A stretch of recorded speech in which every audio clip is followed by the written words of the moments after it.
ആള്.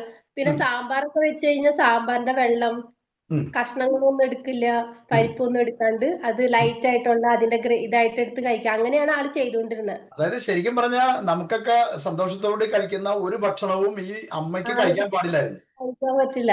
പിന്നെ എന്താന്ന് വെച്ചാൽ കഴിഞ്ഞ ഭീകരമായിട്ട് ശരീരം മുഴുവൻ ചൊടിഞ്ഞ് തടിച്ച് പൊന്തും. ചില സമയത്ത് ഇങ്ങനെ പൊന്തി വരും, ചില സമയത്ത് വെറുതെ ചൊറിച്ചിലുണ്ടാവുള്ളൂ. സിട്രസിൻ കിട്ടാതെ എന്ത് ചെയ്യുമായിരുന്നു? സിട്രസിൻ മേ ബി നമുക്കൊരു യാദൃശ്യമായിട്ട് സിട്രസിൻ ഒന്നും വരുന്ന മരുന്നില്ല, എന്ത് ചെയ്യുമായിരുന്നു അമ്മ? അമ്മ ഹോസ്പിറ്റലിൽ പോയി ഡോക്ടറെ കാണാറുണ്ട് ഇടയ്ക്ക്. അത് പണ്ട്. അത് കഴിഞ്ഞിട്ട് ഡോക്ടർ എഴുതി കൊടുത്ത മരുന്നാണ് സിട്രിസൺ. സിട്രസിൻ എത്ര കൊല്ലം കഴിച്ചു?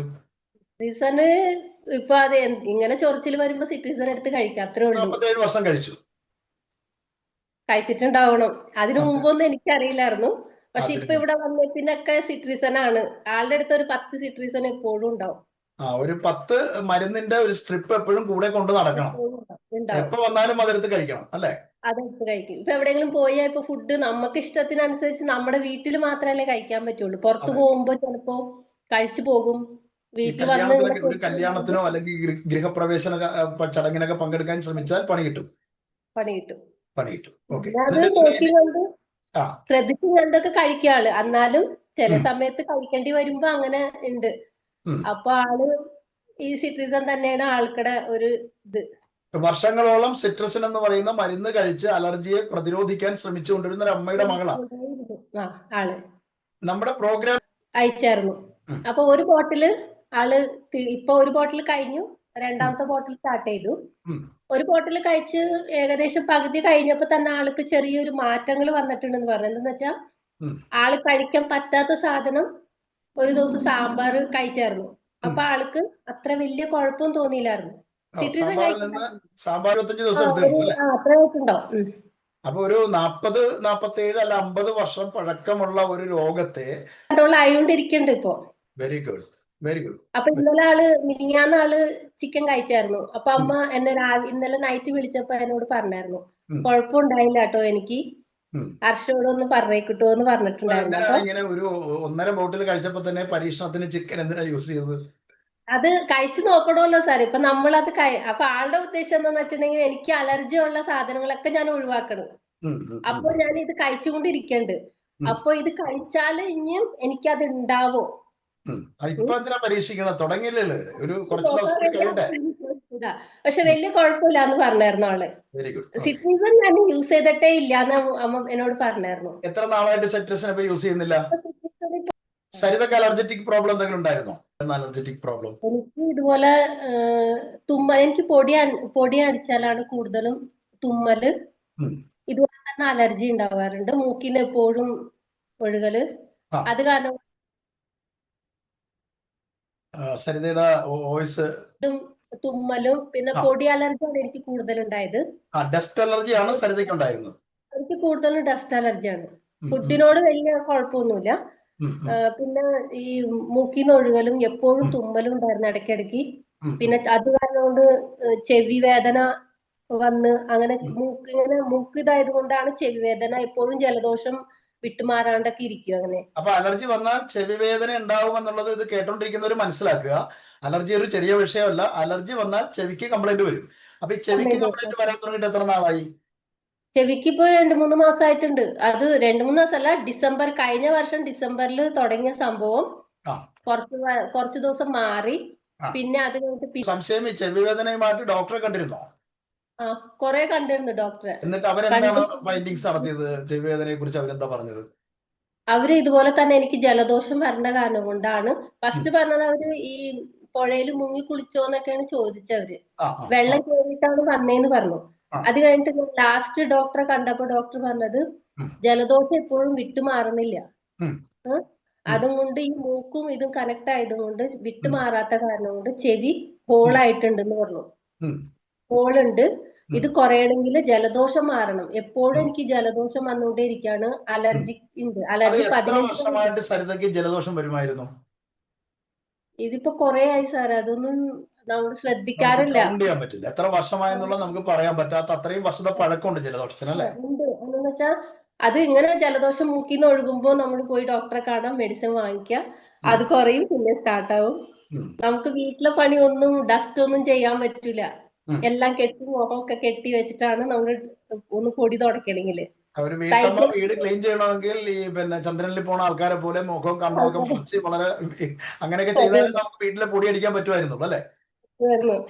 അപ്പൊ ഇന്ന് ഞാൻ അത്രയും വലിയ ഇത് പോണ മാതിരി ഒന്നും ചെയ്യാണ്ട് തന്നെ ഇന്ന് ഞാൻ ക്ലീൻ ചെയ്ത് എനിക്കൊരു കുഴപ്പമില്ല. Very good. അപ്പൊ ഡസ്റ്റിന്റെ അലർജിക്ക് വ്യത്യാസം വന്നു, അല്ലെങ്കിൽ ചെവിയുടെ കംപ്ലൈന്റ് ഇപ്പൊ എങ്ങനെയുണ്ട്? ചെവിയുടെ കംപ്ലൈന്റ് കുഴപ്പമില്ല. ജലദോഷത്തിന്റെ അവസ്ഥയോ? ജലദോഷത്തിന്റെ അവസ്ഥയോ? ജലദോഷം കുഴപ്പമില്ല. ഇപ്പൊ അധികം തുമ്മലും മൂക്കിന്റെ ഒഴുകലൊക്കെ മാറ്റം വന്നിട്ടുണ്ട്, കുറെ മാറ്റം വന്നിട്ടുണ്ട്. Very good. സരിത ഒരു വിവരം അറിഞ്ഞതിന്റെ അടിസ്ഥാനത്തിൽ, നമ്മുടെ പ്രോഗ്രാം മനസ്സിലാക്കിയതിന്റെ അടിസ്ഥാനത്തിൽ സരിതയ്ക്കും സരിതയുടെ അമ്മയ്ക്കും കിട്ടിയ ചെയ്യുന്നു എന്നുള്ളതിന്റെ ഒരു തെളിവാണ് ഇപ്പൊ പറഞ്ഞത് അല്ലെ? ആർക്കെങ്കിലും പുതിയതായിട്ട് വന്നിരിക്കുന്ന ആൾക്കാർക്ക് എന്തെങ്കിലും ഒരു സംശയം ചോദിക്കാനുണ്ടോ? പുതിയതായിട്ട് ഇന്നിപ്പോ ആദ്യമായിട്ട് നമ്മുടെ പ്രോഗ്രാം മനസ്സിലാക്കാൻ വേണ്ടി നോക്കുന്ന ആരെങ്കിലും ഉണ്ടാവുമെന്ന് ഞാൻ കരുതുന്നു. അങ്ങനെ ആരെങ്കിലും ഉണ്ടെങ്കിൽ ഒരു സംശയം എനിക്ക് ചോദിക്കാനുണ്ട് എന്ന് ആരെങ്കിലും ഉണ്ടോ? ഓപ്പൺ ചെയ്തിട്ട് ഇല്ല അല്ലെ? അപ്പൊ ഞാൻ എന്റെ വിഷയത്തിലേക്ക് കിടക്കാം. ആർക്കെങ്കിലും ചോദിക്കാനുണ്ട് ചോദിക്കും, അതുകൂടി വെച്ചുകൊണ്ട് ഞാൻ കാര്യങ്ങൾ പറയാം. ഇപ്പൊ ഞാൻ ഇന്നിപ്പോ ഇവിടെ പറയാൻ പോകുന്ന വിഷയം അലർജി എന്ന് പറയുന്ന വിഷയത്തെ കുറിച്ചാണ് ഞാൻ പറയാൻ പോകുന്നത്. അലർജി ഒരു ചെറിയ വിഷയമാണോ എന്നുള്ളത് അലർജി അനുഭവിക്കുന്നവരോട് തന്നെ ചോദിക്കണം. അലർജിയെ കുറിച്ച് അറിയാത്ത ഒരാൾ, പ്രത്യേകിച്ച് ഞാൻ എന്റെ റിസൾട്ട് ഞാൻ അവസാനം പറയാം. ഞാനും 47 വർഷം വളരെയധികം അലർജി അനുഭവിച്ചിരുന്ന ഒരാളാണ്. അലർജി ഒരു വിഷയമല്ല. ഇപ്പൊ സരിത തന്നെ പറഞ്ഞു, മൂക്കിൽ നിന്ന് വെള്ളം ഇങ്ങനെ ഒഴുകിക്കൊണ്ടിരിക്കും. ജലദോഷം വന്നു കഴിഞ്ഞാൽ നമുക്കൊരു സുഖം ഉണ്ടാകില്ല, സമാധാനം ഉണ്ടാകില്ല. അലർജി ഒരു ചെറിയ വിഷയമല്ല. ഒട്ടേറെ ആളുകൾ അനുഭവിക്കുന്ന വളരെ ഗുരുതരമായ 2 പ്രശ്നങ്ങളാണ് അലർജിയും ആസ്മയും അല്ലെ? ചിലർക്ക് തൊലിപ്പുറത്ത്, ഫസ്റ്റ് സ്ലൈഡ് ഇട്ടോളൂ ആശ. ചിലർക്ക് തൊലിപ്പുറത്താണ് അലർജി ഉണ്ടാകുന്നത്. തണുപ്പ് അല്ലെങ്കിൽ വലിയ ചൂട് ഒക്കെ വരുമ്പോൾ ചിലർക്ക് വലിയ അലർജിക്ക് കാരണമാകും. ചിലര് പ്രാണികളുമായിട്ട് അല്ലെങ്കിൽ പാറ്റ പോലുള്ള ഉണ്ട്. ഈ ഒരു അലർജിയുടെ ചിത്രമാണ് നോക്കുക, അതിന്റെ എത്ര ഭീകരമാണ് അവസ്ഥ നോക്കി. പാറ്റ, മറ്റു പ്രാണികളുമായിട്ടൊക്കെ നമ്മൾ ഇടപഴകിയാൽ തൊലിപ്പുറത്ത് ഇതുപോലെ ചൊറിഞ്ഞ് തടിക്കലൊക്കെ ഉണ്ടാവും. തൊലിപ്പുറമേ അലർജി ഉള്ളവർക്ക് വന്ന് എന്താ സംഭവിക്കണം എന്നുള്ള ഈ ചിത്രം കാണുമ്പോൾ നിങ്ങൾക്കറിയാം. ചൊറിച്ചിൽ വരും, കണ്ണ് ചുവക്കും, ശരീരം ചുവക്കും. മുമ്പ് പിന്നെ ഈ കുട്ടിയുടെ അമ്മയ്ക്ക് ഉണ്ടായതുപോലെ ചിലർക്ക് നീരുണ്ടാകും, ചിലർക്ക് ശരീരത്തിൽ മുഴകൾ ഉണ്ടാകും, ചിലരുടെ തൊലി ഇതുപോലെ വിണ്ട് കീറി, ഇങ്ങനെയുള്ള നിരവധി പ്രശ്നങ്ങൾ ഉണ്ടാകും അല്ലെ? രണ്ടാമത്തെ സ്ലൈഡും കൂടി ഇട്ടുള്ളൂ. ഇങ്ങനെയുള്ള പ്രശ്നങ്ങളൊക്കെ ഉണ്ടാവും. ചിലർക്ക് തൊടയിലെ അലർജി കണ്ടോ? ഇതാണ് ഇപ്പൊ പറഞ്ഞ സരിതയുടെ അമ്മയ്ക്ക് ഇങ്ങനെയാണ് അലർജി വന്നത്. ചിലർക്ക് വളർത്തുമൃഗങ്ങളുമായിട്ട് വളർത്തുമൃഗങ്ങളുമായിട്ടൊക്കെ വീട്ടിൽ പട്ടീനെ പൂച്ചനെയൊക്കെ വളർത്തുമ്പോൾ വളർത്തുമൃഗങ്ങളുമായിട്ട് ഇടപഴകി കഴിഞ്ഞാൽ ഇതുപോലെ അലർജി ഉണ്ടാവും. ചിലർക്ക് ഈ സരിതയുടെ അമ്മ പറഞ്ഞ പോലെ ചിലതരം ഭക്ഷണങ്ങൾ കഴിക്കാൻ പറ്റില്ല. ചെമ്മീൻ കഴിച്ചാൽ, ഞണ്ട് കഴിച്ചാൽ, അതുപോലെ ചിലതരം മത്സ്യങ്ങൾ കഴിച്ചാൽ, ഇപ്പൊ കുട്ടിയുടെ അമ്മക്ക് പറ്റുന്ന പോലെ ബീഫ് കഴിച്ചാൽ, അതുപോലെ തന്നെ മുട്ട കഴിച്ചാൽ, ഇങ്ങനെയുള്ള സംഗതികളൊക്കെ കഴിച്ചാൽ അലർജി ഉണ്ടാവും. ഈ അലർജി ഉണ്ടാകുക എന്ന് പറഞ്ഞാൽ എങ്ങനെയാ സംഭവിക്കുന്നത് വെച്ചാൽ ഛർദിൽ വരും. ചിലർക്ക് ലൂസ് മോഷൻ ആയിരിക്കും വരുന്നത്. ചിലർക്ക് ഈ കുട്ടിയുടെ അമ്മയ്ക്ക് വരുന്ന പോലെ ശരീരം ചൊറിഞ്ഞ് തടിക്കും. ചിലരുടെ കണ്ണുകൾ ഈ ആദ്യത്തെ ചിത്രത്തിൽ കാണിച്ച പോലെ ഇടുങ്ങി ശ്വാസതടസ്സം, ശ്വാസമുട്ടലുണ്ടാവും. വ്യത്യസ്ത രീതിയിലാണ് ഈ അലർജി വരുന്നത്. ചിലർക്ക് ഈ മുമ്പ് ഞാൻ കാണിച്ച ചിത്രത്തിലെ പോലെ കണ്ണിലും മൂക്കിലും ശക്തമായ ചൊറിച്ചിലുണ്ടാകും, ശരീരഭാഗങ്ങളിൽ ശക്തമായ ചൊറിച്ചിലുണ്ടാകും, ചുമയുണ്ടാകും, വലിവ് വരും ചിലർക്ക്. ഇങ്ങനെ അലർജി എന്ന് പറയുന്നത് വളരെ ഡിഫറെന്റ് ആയ രീതിയിലാണ് ആളുകൾക്ക് വരുന്നത്. ചിലർക്ക് കടന്നൽ കുത്തിയാൽ, തേനീച്ച കുത്തിയാൽ, ചിലതരം ഉറുമ്പുകൾ കടിച്ചാൽ, ഇവയുടെയൊക്കെ ശരീരത്തിൽ നിന്നും പുറപ്പെടുന്ന ഒരുതരം കെമിക്കൽസ് ഉണ്ട്, വിഷാംശങ്ങളുണ്ട്. ഇത് നിന്നുണ്ടാകുന്ന അലർജി ചിലർക്ക് ഉണ്ടാകും. ചിലർക്ക് മരുന്നുകൾ കഴിച്ചാൽ അലർജി ഉണ്ടാകും. നമുക്ക് ആശുപത്രിയിലൊക്കെ പോയി കഴിഞ്ഞാൽ ഡോക്ടർമാര് മരുന്ന് കഴിച്ചാൽ നിങ്ങൾക്ക് അലർജി ഉണ്ടാവുമോ എന്ന് ചോദിച്ചാൽ അലർജി ടെസ്റ്റുകളൊക്കെ ചെയ്യാറുണ്ട്. അപ്പൊ ചിലർ മരുന്നുകളോട് ചിലർക്ക് അലർജി ഉണ്ടാവും.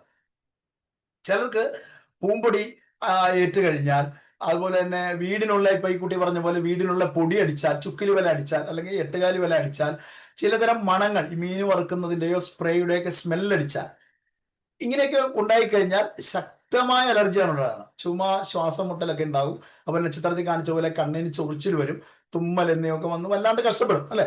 ഇതൊക്കെ ഒരു ഏകദേശം സമാനമായ ഒരു ലക്ഷണങ്ങളൊക്കെ ഉണ്ടെങ്കിലും പലരും ഭയങ്കരമായിട്ട് കഷ്ടപ്പെടും. അത് നമുക്ക് എല്ലാവർക്കും അറിയാവുന്ന ഒരു കാര്യമാണ് അല്ലെ?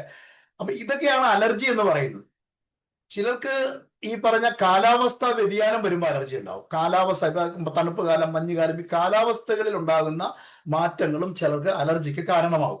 ഇതിന്റെയൊക്കെ ആഫ്റ്റർ എഫക്ട്സ് എന്ന് പറയുന്നത് അവരുടെ ഒരു ദിവസം അല്ലെങ്കിൽ ദിവസങ്ങളോളം അവർ ഇതിന്റെ കെടുതികൾ അനുഭവിക്കേണ്ടി വരും എന്നുള്ള അല്ലെ? നിലവിൽ ഈ അലർജി അനുഭവിക്കുന്നവർ എന്താണ് ചെയ്യുന്നതെന്ന് നമുക്കറിയാലോ. നമ്മളെല്ലാവരും ചെയ്യുന്നത് എന്താണ്? അലർജി കൊണ്ട് സഹിയിടുമ്പോൾ മരുന്നുകൾ ഉപയോഗിക്കും. ഇപ്പൊ ഈ കുട്ടിയുടെ അമ്മ ഉപയോഗിച്ച മരുന്നിന്റെ ഒക്കെ പേര് ആ കുട്ടി പറഞ്ഞു അല്ലെ? അപ്പൊ സാധാരണഗതിയിൽ ഈ അലർജിക്ക് ഉപയോഗിക്കുന്ന മരുന്നുകൾ പലതരത്തിലുള്ള മരുന്നുകളുണ്ട്. സെട്രസിനുണ്ട്, ലിവോസെട്രസിനുണ്ട്, ഇങ്ങനെയുള്ള മരുന്നുകളൊക്കെയാണ് ഡോക്ടർമാർ തരുന്നത്. ധാരാളമായിട്ട് ആളുകൾ ഇത് വർഷങ്ങളായിട്ട് ഉപയോഗിക്കുകയും ചെയ്യും. അലർജി മരുന്നുകൾ കഴിക്കുന്നവരിൽ ഭൂരിഭാഗം പേർക്കും എന്താ സംഭവിക്കണമെന്ന് വെച്ചാൽ കടുത്ത ക്ഷീണം ഉണ്ടാവും, അല്ലെ? അങ്ങനെയല്ലേ ഉണ്ടാകും. മരുന്ന് കഴിച്ചാൽ കുഴഞ്ഞ് നമ്മളിങ്ങനെ കിടന്നു പോകും, കടുത്ത ക്ഷീണം, തളർച്ച അനുഭവപ്പെടും. പലരും തളർന്ന് കിടന്ന് ഉറങ്ങുമെന്നുള്ളതാണ് വാസ്തവം. കാരണം ഞാൻ അങ്ങനെ ആയിരുന്നു. കാരണം എനിക്ക് അലർജി ഉണ്ടായിരുന്നതുകൊണ്ട് അങ്ങനെ ആയിരുന്നു. ചിലർ ഈ ചിത്രത്തിൽ കാണുന്ന പോലെ നമ്മളിങ്ങനെ ബോധം കെട്ട് കിടന്ന് ഉറങ്ങും. കാരണം അത്രമാത്രം വീര്യമുള്ള മരുന്നുകളാണ് പലതും, അല്ലെ?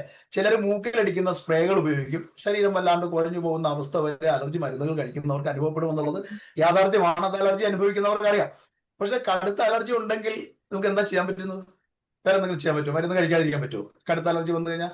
അപ്പൊ തളർന്നു പോകുമെങ്കിലും ഇങ്ങനെ ഈ ചിത്രത്തിൽ കാണുന്ന പോലെ തളർന്നു മയങ്ങി ഉന്മേഷമില്ലാതെ മരുന്നും കഴിച്ച് തുമ്മി മൂക്കിൽ നിന്ന് വെള്ളവും ഒഴുകി കണ്ണും മൂക്കും ചൊറിഞ്ഞ് ജലദോഷം വന്ന് ചുമച്ച് മയക്കുന്ന മരുന്നും കഴിച്ച് എത്രയോ ലക്ഷക്കണക്കിന് ആളുകളാണ് ഇന്ന് നമ്മുടെ ഇടയിൽ ജീവിക്കുന്നതെന്ന് അറിയാമോ?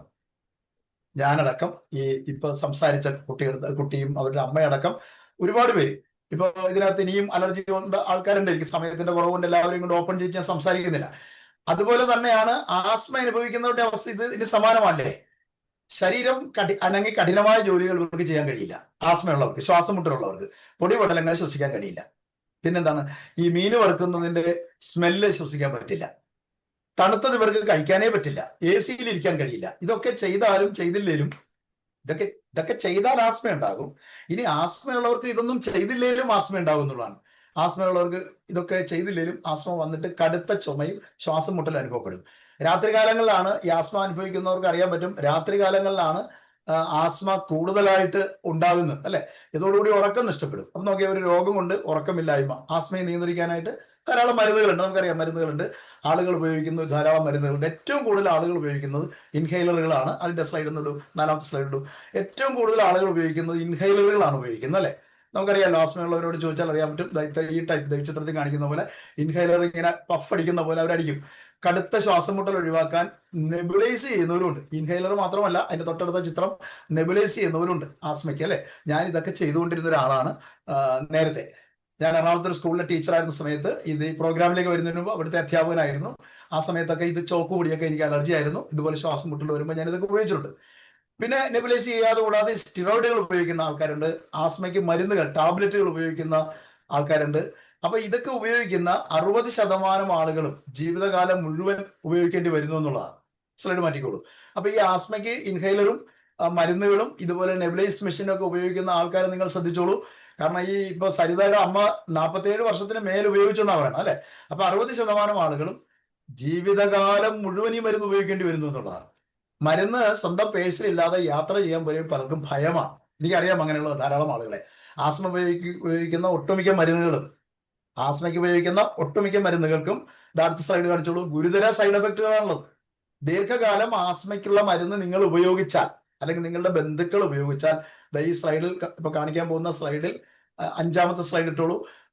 ഈ സ്ലൈഡിൽ കാണുന്ന പോലെ, സ്ലൈഡ് വരട്ടെ, ഈ സൈഡ് എഫക്റ്റുകളൊക്കെ ഉണ്ടാവും. അതാ നോക്കൂ, വായിച്ചു നോക്കൂ. ഇത്രയും സൈഡ് എഫക്റ്റുകൾ ആസ്മയ്ക്ക് മരുന്ന് കഴിക്കുന്നവരെ കാത്തിരിക്കുന്നു എന്നുള്ളതാണ്. ദീർഘകാലം മരുന്ന് ഉപയോഗിക്കുന്നവർക്ക് വായിൽ അണുബാധ ഉണ്ടാകും, പൂപ്പൽ അണുബാധ ഉണ്ടാകും, തൊണ്ടയ്ക്ക് വേദന ഉണ്ടാകും, കണ്ണിന്റെ കാഴ്ച നശിക്കുന്ന ഗ്ലൂക്കോമ എന്ന് പറയുന്ന രോഗം ഉണ്ടാവാം. എല്ലാവർക്കും ഒരേ സിംറ്റംസ് വരില്ല, ഗ്ലൂക്കോമ ഉണ്ടാവാം.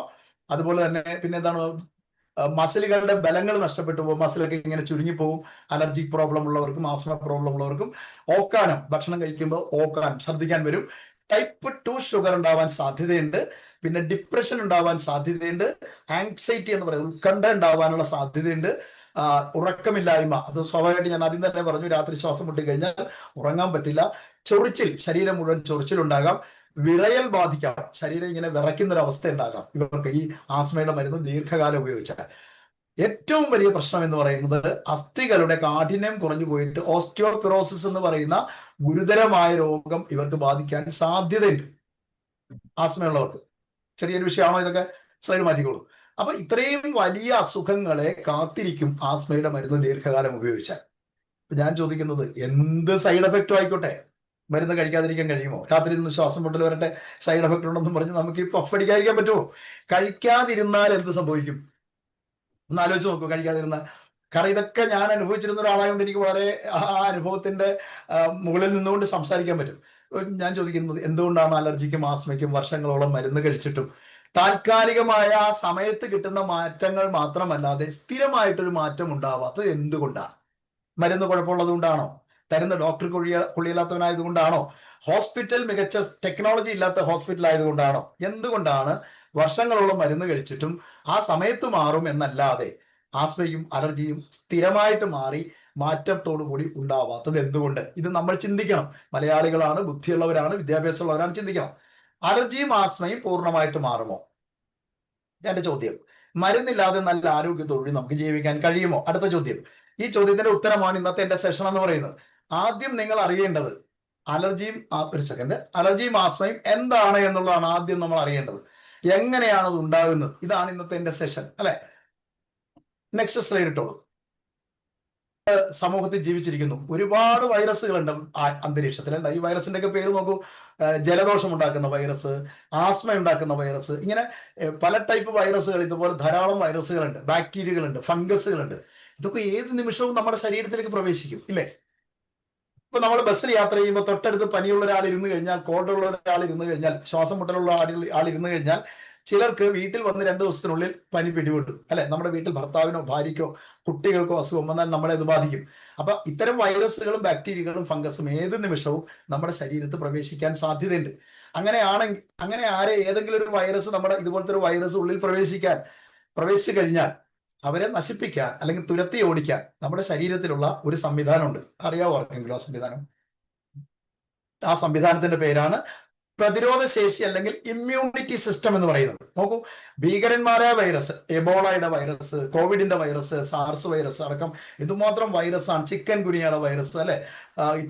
ഡെങ്കുവിന്റെ വൈറസ്, അല്ലെ? എലിപ്പനിയുടെ വൈറസ്, പിന്നെ ജലദോഷത്തിന്റെ വൈറസ്, ഇതിങ്ങനെയുള്ള ധാരാളം വൈറസുകൾ ഏത് നിമിഷവും നമ്മുടെ ശരീരത്തിൽ പ്രവേശിച്ചാൽ അതിനെ നശിപ്പിക്കാനുള്ള ഒരു സംവിധാനം നമുക്കുണ്ട്.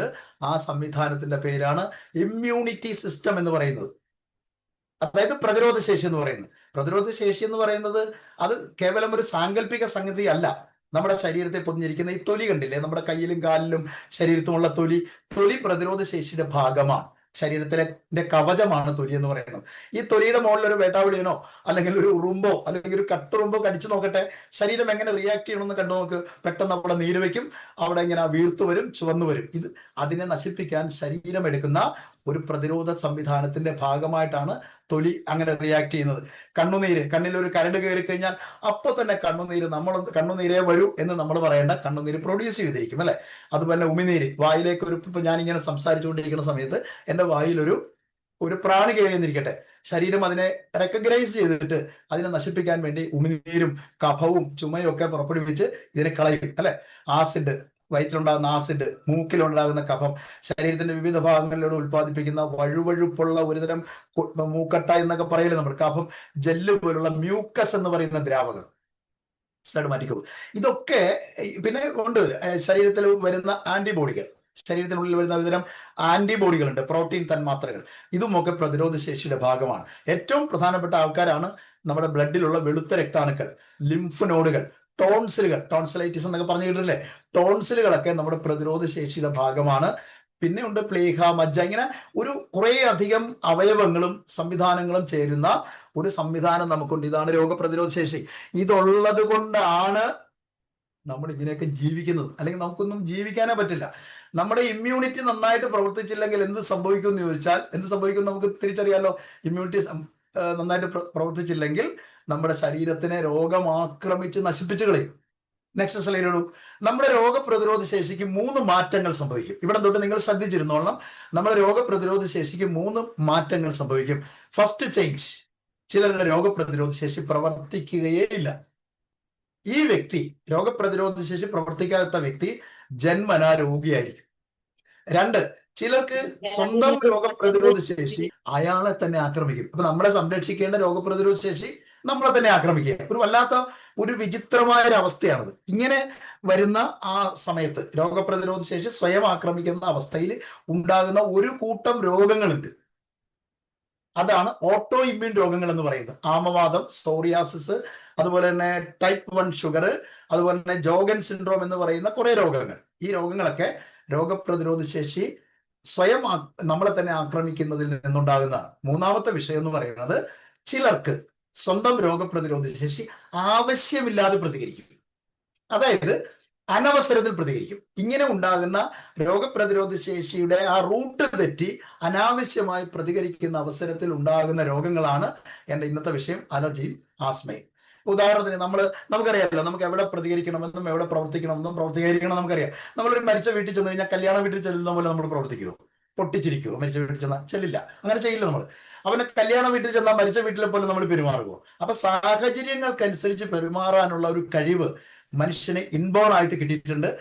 ഇതുപോലെ തന്നെ പ്രതിരോധ ശേഷിക്കും കിട്ടിയിട്ടുണ്ട്. പക്ഷെ ഈ അലർജിയുടെയും ശ്വാസമുട്ടലിന്റെയും കാരണക്കാരനായ വ്യക്തിയുടെ പ്രതിരോധ ശേഷി അനാവശ്യമായിട്ട് പ്രതികരിക്കുന്നതാണ് അലർജിയും ശ്വാസം മുട്ടലും എന്ന് പറയുന്നത്. മാറ്റിക്കോളൂ. അതായത് ഉദാഹരണം ഞാൻ പറയാം. അതായത് ചുരുക്കി പറഞ്ഞ, ശരീരത്തിന് ഒരു ഉപദ്രവവും ഇല്ലാത്ത ഒരു പൊടി നമ്മൾ വീട് തുടക്കുക, തൂക്കുക, ഒരു പൊടി ഉള്ളിൽ കയറി, അതിന്റെ പേര് പൊടി എന്നാണ്, ഡസ്റ്റ് എന്നാണ്. അല്ലെങ്കിൽ ഏതെങ്കിലും നമ്മളൊരു ഭക്ഷണം കഴിച്ചു, ഉദാഹരണത്തിന് ഗോതമ്പ്. ഇപ്പൊ ശ്രീലേഖ ജീവൻ എപ്പോഴും പറയാണ് ഗോതമ്പിന്റെ അലർജി ഉണ്ടെന്ന് പറയും. ഇപ്പൊ ഗോതമ്പ് കഴിച്ചു, ഇത് ഉള്ളിൽ കയറി കഴിഞ്ഞാൽ അത് എന്താണ്? ഒരു പൊടിയാണ്, അത് ഗോതമ്പാണ്. പക്ഷെ നമ്മുടെ ഈ അലർജി ഉള്ള ആളിന്റെ ഇമ്മ്യൂണിറ്റി കൺഫ്യൂസ്ഡ് ആവും. പൊടി ശരീരത്തിന് ദോഷമാണ് എന്ന് കരുതി ഇതൊരു വൈറസ് ആണെന്ന് തെറ്റിദ്ധരിക്കും, അല്ലെങ്കിൽ ഗോതമ്പ് ഒരു വൈറസ് ആണെന്ന് തെറ്റിദ്ധരിക്കും, അല്ലെങ്കിൽ ഞണ്ട്, അല്ലെങ്കിൽ കോഴിമുട്ട, അല്ലെങ്കിൽ ചിക്കൻ ഇതൊരു അപകടകാരിയായ ബാക്ടീരിയ ആണ്, വൈറസ് ആണെന്ന് ഈ അലർജറ്റിക് ആയിട്ടുള്ള ആളിന്റെ പ്രതിരോധ ശേഷി തെറ്റായിട്ട് ചിന്തിക്കും. ചിന്തിച്ചു കഴിഞ്ഞാൽ ഇവൻ എന്ത് ചെയ്യും? ഈ വൈറസിനെ കളയാൻ വേണ്ടി, പൊടി എന്ന് പറയുന്ന ഒരു വൈറസ് ഒന്നും അല്ലല്ലോ, അല്ലെങ്കിൽ ചിക്കൻ ഒരു വൈറസ് ആണ്, പക്ഷെ ആ വ്യക്തിയുടെ പ്രതിരോധ ശേഷി ചിക്കനെ ഭീകരനായ ഒരു വൈറസ് ആയിട്ട് കണ്ടിട്ട് പ്രതികരിക്കും. ഇങ്ങനെ പ്രതികരിക്കുന്നതിന്റെ ഫലമായിട്ട് എന്ത് ചെയ്യും? ഇതിനെ കളയാൻ ശ്രമിക്കും. അപ്പൊ എന്ത് ചെയ്യും? ഇമ്മ്യൂണിറ്റി സംവിധാനം 3 തരം രാസവസ്തുക്കളെ പുറപ്പെടുവിക്കും. ഈ രാസവസ്തുക്കളുടെ പേരാണ്, ഈ രാസവസ്തുക്കളാണ് അലർജിക്ക് കാരണമാകുന്നത്. രാസവസ്തുക്കളുടെ പേര് ഞാൻ പറയാം, ഓർക്കാവുന്നവർ ഓർത്ത് വെച്ചാൽ മതി, അല്ലെങ്കിൽ അത് വിട്ടേക്കുക. ഹിസ്റ്റാമിൻ, ലോക്കോട്രിയൻ, അതുപോലെ തന്നെ സൈറ്റോകൈനുകൾ എന്ന് പറയുന്ന 3 രാസവസ്തുക്കൾ പുറപ്പെടുവിക്കുന്നു. ഈ 3 രാസവസ്തുക്കളാണ് ഈ രാസവസ്തുക്കൾ പുറപ്പെടുവിക്കുന്നതോടെ ഇതാണ് അലർജറ്റിക് അല്ലെങ്കിൽ ശ്വാസമുട്ടലിനൊക്കെ കാരണമാകുന്നത്. ഇത് പുറപ്പെടുവിക്കുന്നത് എന്ത് സംഭവിക്കുമെന്ന് ചോദിച്ചെന്നാൽ, നോക്കൂ, ഒരു ചിക്കനെ നമ്മുടെ ഇമ്മ്യൂണിറ്റി തെറ്റായി ചിന്തിച്ച് ഇതിനെ കളയാൻ വേണ്ടി രാസവസ്തുവിനെ പുറപ്പെടുവിക്കാൻ.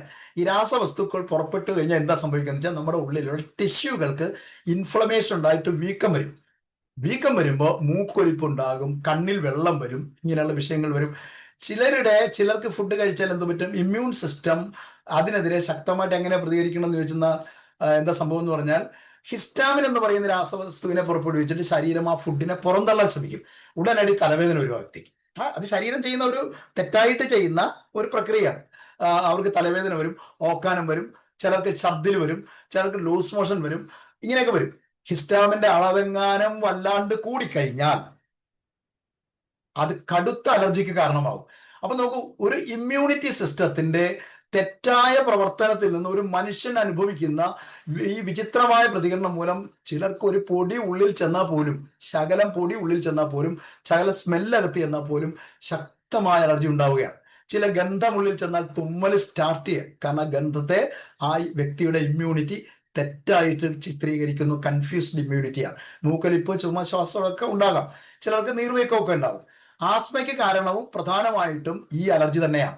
ആസ്മയ്ക്ക് കാരണം ഇത് തന്നെയാണ്. ശ്വാസകോശത്തിൽ ഉണ്ടാകുന്ന അലർജിയാണ് ആസ്മ എന്ന് പറയുന്നത്. മറ്റു ചില കാരണങ്ങൾ കൊണ്ടും ആസ്മ ഉണ്ടാകാറുണ്ട്. ഇപ്പൊ പുകവലിക്കുന്നവർക്ക് ആസ്മ ഉണ്ടാകാറുണ്ട്, അത് അലർജി അല്ല. പുകവലിക്കുന്നവരുമായിട്ട് നിരന്തരം സമ്പർക്കത്തിൽ ഏർക്കുന്നവർക്കും ആസ്മ ഉണ്ടാകാം. ചിലർക്ക് അമിതമായിട്ട് വ്യായാമം ചെയ്യുന്നവർക്കും ആസ്മ ഉണ്ടാകാറുണ്ട്. നല്ല സ്ട്രെസ് അനുഭവിക്കുന്നവർക്കും ആസ്മ ഉണ്ടാകാറുണ്ട്. എങ്കിലും ശ്വാസകോശത്തിൽ ഉണ്ടാകുന്ന അലർജിയാണ് ശരിക്കും പറഞ്ഞ ആസ്മ എന്ന് പറയുന്നത്. ആ ശ്വാസകോശത്തിന്റെ ചിത്രം ഒന്ന് സ്ലൈഡ് ഇടൂ. നോക്കൂ, ഏതെങ്കിലും വൈറസ് നമ്മുടെ ശ്വാസകോശത്തിൽ കയറി, ശ്വാസകോശം സ്പോഞ്ച് പോലെ ഇരിക്കണം എന്നൊക്കെ നിങ്ങൾ സിനിമ തിയേറ്ററിലൊക്കെ പോകുമ്പോൾ കണ്ടിട്ടില്ലേ? ഇതാണ് നമ്മുടെ ശ്വാസകോശം. ഈ ശ്വാസകോശത്തിന്റെ അകത്ത് ഏതെങ്കിലും വൈറസ് കയറി എന്നിരിക്കട്ടെ, പുക കയറി, അല്ലെങ്കിൽ പൊടിപടലങ്ങൾ കയറി എന്നിരിക്കട്ടെ, ഈ നമ്മുടെ ഇമ്മ്യൂണിറ്റി സിസ്റ്റം എന്ത് ചെയ്യുന്നറിയാവോ? ഇതിനെ വൈറസ് ആണെന്ന് തെറ്റിദ്ധരിച്ചിട്ട് ഈ പൊടിയെയും ഈ പൊടിപടലങ്ങളെയും പുകയെയും പ്രതിരോധിക്കാൻ വേണ്ടി ശ്രമിക്കും. ഈ സമയത്ത് ശ്വാസകോശത്തിൽ ഉത്പാദിപ്പിക്കപ്പെടുന്ന വഴുവഴുക്കുള്ള ഒരു സാധനമുണ്ട്. ഞാൻ കുറച്ചു മുമ്പ് പറഞ്ഞു, ജെല്ലുണ്ട്, അതായത് മ്യൂക്കസ്, കഫം. ഇത് ഇത് മൂലം ഈ കഫം വന്നിട്ട് നെക്സ്റ്റ് സ്ലൈഡിലേക്ക് മാറും. എന്നിട്ട് ഈ ശ്വാസകോശത്തെ തടസ്സപ്പെടുത്തും. ശ്വാസതടസ്സം ഉണ്ടാവും. ഫലം എന്ന് പറഞ്ഞാൽ ഇത് കണ്ടില്ലേ, നമ്മുടെ ശ്വാസകോശത്തിനകത്തുള്ള വായു സഞ്ചാരം നടക്കുന്ന എയർ പൈപ്പുകളാണ്.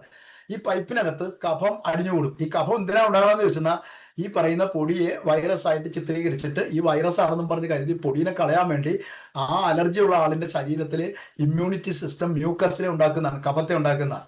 അപ്പൊ നോക്കൂ, അണുബാധ ഉണ്ടാകുന്ന സമയത്ത് നമ്മുടെ ഇമ്മ്യൂണിറ്റി സിസ്റ്റം പുറപ്പെടുവിക്കുന്ന രാസവസ്തുക്കൾ മൂലം, മ്യൂക്കസ് മൂലം ഇൻഫ്ലമേഷൻ ഉണ്ടാവും, നീർക്കെട്ട് ഉണ്ടാവും. കണ്ടല്ലേ, ഇത് നീർക്കെട്ട് വന്ന് വീർക്കും. ഈ നീർക്കെട്ട് മൂലം ശ്വാസനാളം ചുരുങ്ങും. ഇതിന്റെ ഉൾഭാഗം ചുരുങ്ങിയിട്ട് ഇത് വല്ലാത്തൊരവസ്ഥയിലേക്ക് മാറുമ്പോൾ ശ്വാസതടസ്സം ഉണ്ടാവും. ശ്വാസകോശത്തിനകത്തേക്കും പുറത്തേക്കും വായു എടുക്കുകയും പുറത്തേക്ക് വിടുകയും ചെയ്യുന്ന ഈ എയർ ഹോളുകളൊക്കെ ചുരുങ്ങി കഴിഞ്ഞാലുള്ള അവസ്ഥ എന്ന് ആലോചിച്ച് നോക്കിയേ. രാത്രി ഉറങ്ങാൻ പറ്റുമോ നമുക്ക്? ഇതുമൂലം ശ്വാസതടസ്സം ഉണ്ടാവും. അപ്പൊ അലർജിയുടെയും ആസ്മയുടെയും പ്രധാന കാരണം എന്താണ്?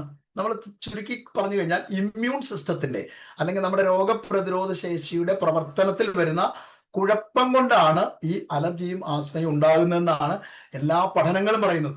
ഇമ്മ്യൂൺ സിസ്റ്റത്തെ കരുത്തുറ്റതാക്കുക എന്നത് തന്നെയാണ് ഇതിനുള്ള പരിഹാരം എന്ന് പറയുന്നത്.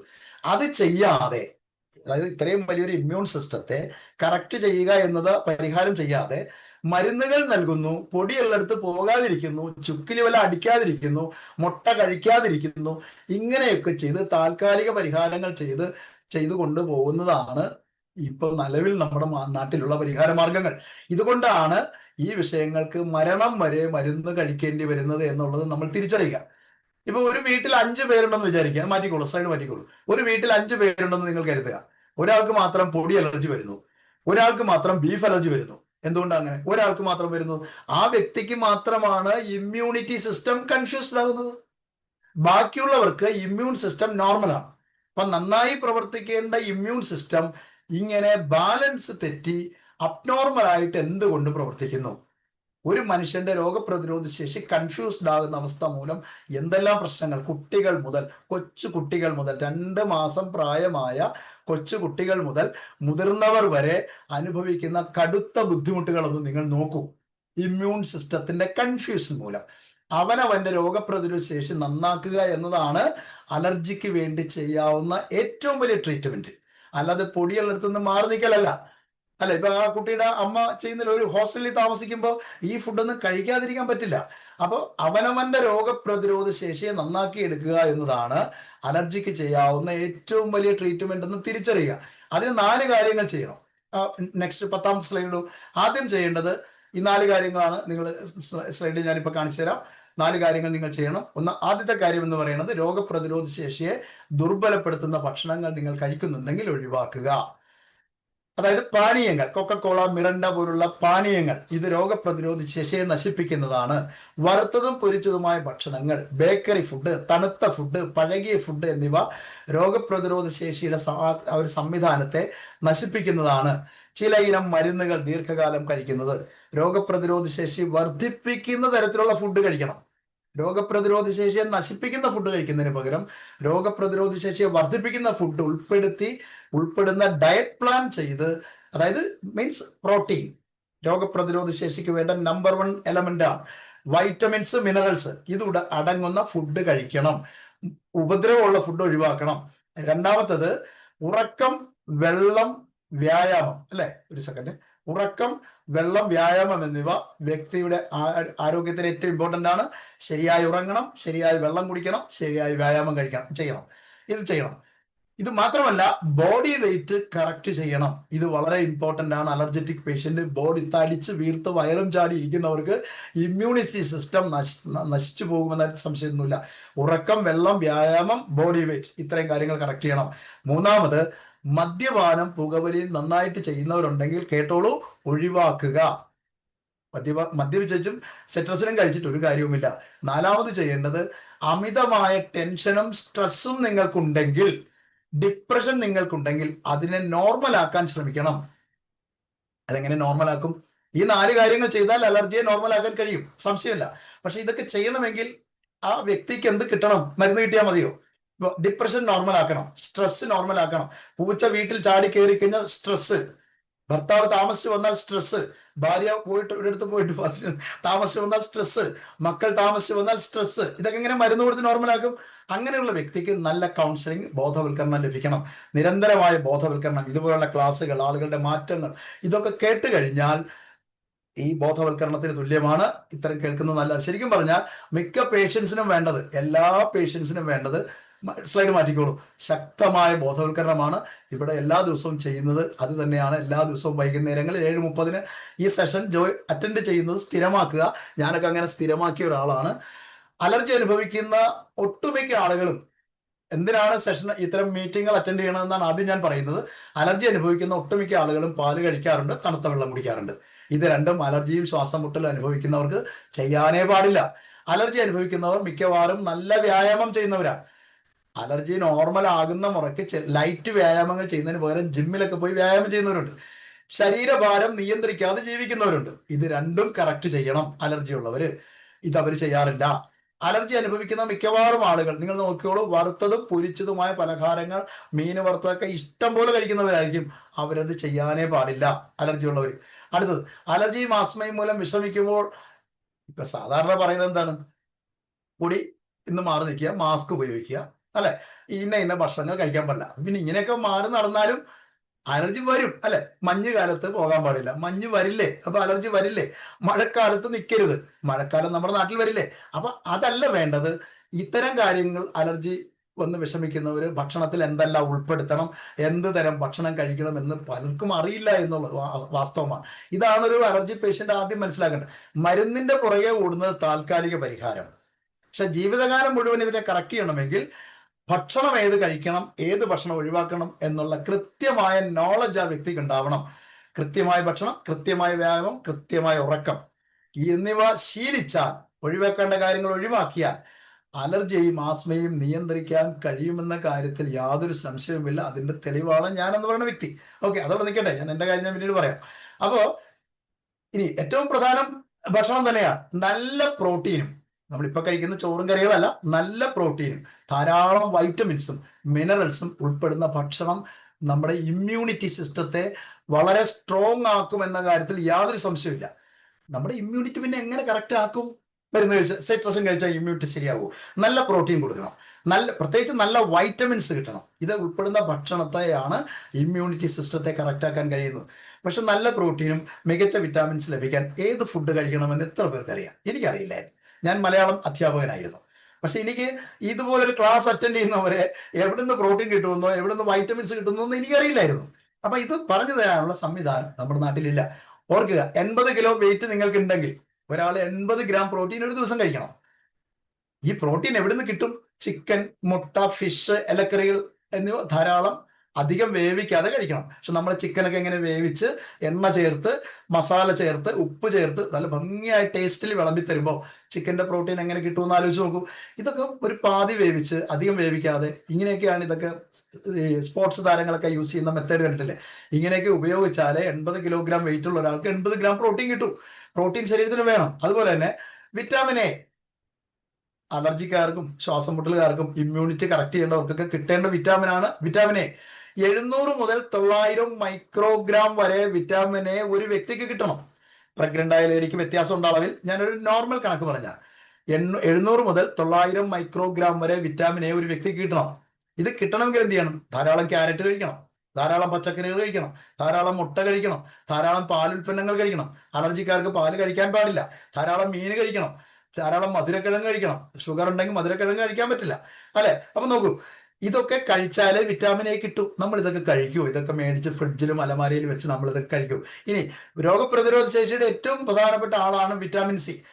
90 മില്ലിഗ്രാം വൈറ്റമിൻ സി ഒരു ദിവസം നമ്മുടെ ഉള്ളിൽ ചെന്നാൽ നമ്മുടെ ഇമ്മ്യൂണിറ്റി സിസ്റ്റം സ്ട്രോങ് ആകും. നാരങ്ങയും നെല്ലിക്കയും പേരക്കയും കിവിയും തക്കാളിയും സ്ട്രോബെറിയും ധാരാളം കഴിക്കണം. അങ്ങനെ ധാരാളം കഴിച്ചാലേ 90 മില്ലിഗ്രാം കിട്ടൂ. നമ്മൾ നാരങ്ങയും നാരങ്ങ എങ്ങനെ കഴിക്കുന്നു? അച്ചാറിട്ടല്ലേ കഴിക്കുന്നത്. അപ്പൊ ഇത് കിട്ടുമോ നമുക്ക്? പിന്നെ നെല്ലിക്ക നമ്മൾ ഉപ്പിലിട്ടൊക്കെ കഴിക്കും, അല്ലെ? പേരക്ക നമ്മൾ കഴിക്കുന്നതിനെ കുറിച്ച് നമ്മൾ ചിന്തിക്കണം. നമ്മുടെ നാട്ടിൽ പേരക്ക ഇല്ലല്ലോ. പിന്നെ കിവിയാണ്. കിവിയൊക്കെ നമ്മൾ പലരും കണ്ടിട്ട് പോയില്ല. തക്കാളിയൊക്കെ നമ്മൾ എങ്ങനെ കഴിക്കുന്നത് നമുക്കറിയാം. പിന്നെ അപ്പൊ ഇതൊക്കെ നമുക്ക് കഴിച്ചാൽ ഇതൊക്കെ ശരിയാവും. ഇന്നത്തെ തിരക്ക് പിടിച്ച ജീവിതത്തിൽ നമ്മൾ ഇതൊക്കെ അളന്ന് തൂക്കി ഈ അളവൊക്കെ നോക്കി എത്ര പേര് കഴിക്കുന്നു നമ്മൾ തന്നെ ഒന്ന് ചിന്തിച്ചു നോക്കൂ. അപ്പൊ ഇവിടെ ഇമ്മ്യൂണിറ്റി സിസ്റ്റത്തെ സ്ട്രോങ് ആക്കുന്ന ഭക്ഷണ മെത്തേഡ് യൂസ് ചെയ്താൽ ഈ ആദ്യം റിസൾട്ട് പറഞ്ഞ ആളെ പോലെ തന്നെ തീർച്ചയായിട്ടും ഈ 47 50 വർഷത്തെ പഴക്കമുള്ള അലർജിയും ആസ്മയും നമുക്ക് നോർമലാക്കി എടുക്കാം. മരുന്ന് കഴിച്ചാൽ ഡയറ്റ് പ്ലാനും നിങ്ങൾ എടുത്ത് യൂസ് ചെയ്താൽ യാതൊരു സംശയമില്ല, വർഷങ്ങൾ കൊണ്ടുള്ള ഈ ഇമ്മ്യൂണിറ്റിയുടെ പ്രോബ്ലം കൊണ്ടുണ്ടാകുന്ന പ്രശ്നത്തെ, അലർജറ്റിക് പ്രശ്നത്തെ നമുക്ക് നിയന്ത്രിച്ചു പോകാൻ കഴിയുമെന്ന കാര്യത്തിൽ യാതൊരു സംശയമില്ല. 47ാമത്തെ വയസ്സിലാണ് ഞാൻ ഈ പ്രോഗ്രാമിൽ വരുന്നത്. ഞാൻ പറഞ്ഞു ഞാൻ അധ്യാപകനായിരുന്നു എന്ന് പറഞ്ഞു. ഞാനൊക്കെ സ്കൂളിൽ ചെന്ന് കഴിഞ്ഞാൽ നമ്മൾ ആദ്യം ഇപ്പൊ മലയാളം ആയതുകൊണ്ട് തന്നെ പിന്നെ അതിന് മുൻപ് പഠിപ്പിച്ച കണക്ക് ടീച്ചറാണ് പഠിപ്പിച്ചിട്ട് പോകണമെന്ന് വിചാരിക്കുക. ബോർഡിൽ മുഴുവൻ ഇക്വേഷൻസ് ആയിരിക്കും. അപ്പൊ ഞാൻ വളരെ സ്പീഡിൽ മൂവ് ചെയ്യുന്ന ഒരാളാണ്. പെട്ടെന്ന് കയറി വന്നിട്ട് ഡസ്റ്റർ എടുത്ത് ബോർഡെങ്ങാനും അറിയാതെ തുടച്ചു പോയാൽ, കുട്ടികളെ കൊണ്ടാണ് മിക്കവാറും തുടപ്പിച്ചിട്ടുണ്ടായിരുന്നത്, അറിയാതെ ഓർമ്മക്കുറവ് കൊണ്ട് തുടച്ചു പോയി ചോക്ക് പൊടി മുഖത്തേക്ക് വന്ന് വീണാൽ അന്ന് വൈകുന്നേരത്തിനുള്ളിൽ എന്തൊക്കെ സംഭവിക്കുമെന്ന് എനിക്ക് പോലും പറയാൻ പറ്റില്ല. പിന്നെ പാന്റും ഷർട്ടും ഇട്ട് വണ്ടിയിൽ യാത്ര ചെയ്യുകയും കർച്ചീഫ് മറന്നുപോവുകയും ചെയ്യുന്ന ഒരു അവസ്ഥയുണ്ടല്ലോ. ആ സമയത്ത് എങ്ങാനും ഒരു 6 തവണ തുമ്മി മൂക്കിന്ന് വെള്ളം വന്നാൽ എന്ത് ചെയ്യും? വണ്ടിയിലിരുന്ന് വിയർത്തിട്ടുണ്ട് പല ഘട്ടങ്ങളിലും. ഇങ്ങനെയുള്ള ഒരു വ്യക്തി ഈ സമയാസമയങ്ങളിൽ ഇതൊക്കെ വരുന്ന സമയത്ത് മരുന്നെടുത്ത് വായ പൊട്ടി വായിൽ വ്രണങ്ങൾ വന്നിട്ടുണ്ടിരിക്കും. ഒന്ന് ആലോചിച്ച് നോക്കേ. അന്നൊക്കെ ഈ പ്രോഗ്രാമിനെ കുറിച്ച് അറിഞ്ഞില്ല. പക്ഷെ ആദ്യമായിട്ട് ഞാനൊരു ക്ലാസ് അറ്റൻഡ് ചെയ്തു. ക്ലാസ് അറ്റൻഡ് ചെയ്ത് കഴിഞ്ഞപ്പോൾ എനിക്ക് മനസ്സിലായി, ഇതിന്റെ മോഡൽ മനസ്സിലായി. ഞാൻ അന്ന് സ്റ്റാർട്ട് ചെയ്തു. ഞാൻ എന്റെ ബിഫോർ പിക്ചർ ഇട്ടു. അന്ന് സ്റ്റാർട്ട് ചെയ്യുന്ന സമയത്ത് 47 വർഷത്തെ അലർജിയുടെ കെടുതികളും, fatty liver 2nd grade, 17 kilo weight കൂടുതൽ, 24 സെന്റിമീറ്റർ ഓവർ വയറ്, ഇതായിരുന്നു എന്റെ രൂപം. നിങ്ങൾ നോക്കൂ, അന്നത്തെ എന്റെ കണ്ടീഷനാണ്. നമുക്ക് ഇങ്ങനത്തെ ഒരു മനുഷ്യനെ കുറിച്ച് ചിന്തിക്കാൻ പറ്റുമോ? ഒരാളെയും അനുസരിക്കാത്ത ഒരു വ്യക്തിയായിരുന്നു ആ കാലഘട്ടത്തിൽ. ഇനി അത് മാത്രമല്ല, എന്റെ അച്ഛൻ അലർജറ്റിക് ആയിരുന്നു. അച്ഛന് ലിംഫോമ എന്ന് പറയുന്ന ക്യാൻസർ വന്നിട്ട് 10 കീമോതെറാപ്പി ചെയ്ത് വീട്ടിൽ ഞങ്ങൾ കൊണ്ടുവന്ന് വെച്ച രൂപമാണ്. ഇത് കഴിഞ്ഞിട്ടാണ് ഞാൻ ഈ പ്രോഗ്രാമിന്റെ ക്ലാസ് അറ്റൻഡ് ചെയ്യണത്. ക്ലാസ് അറ്റൻഡ് ചെയ്ത് 4.5 മാസം ഈ സപ്ലിമെന്റും കോച്ച് പറഞ്ഞു തന്ന ഡയറ്റ് പ്ലാൻ കൃത്യമായിട്ട് യൂസ് ചെയ്തു. എന്തൊക്കെ ഒഴിവാക്കണം, എന്തൊക്കെ കഴിക്കണം എന്ന ഡയറ്റ് പ്ലാനും യൂസ് ചെയ്ത് 4.5 മാസം കഴിഞ്ഞപ്പോൾ എന്റെ അച്ഛനും എനിക്കും വന്ന മാറ്റം ഒന്നതാണ്. നെക്സ്റ്റ്, ഇതാണ് അതിന്റെ വ്യത്യാസം. ഇത്രയുള്ളൂ. ഇത് ചെറിയ മാറ്റമാണ്. ഇത് ഇങ്ങനെ ഒരു മാറ്റം സെട്രസിനും ലിവോസെട്രസിനും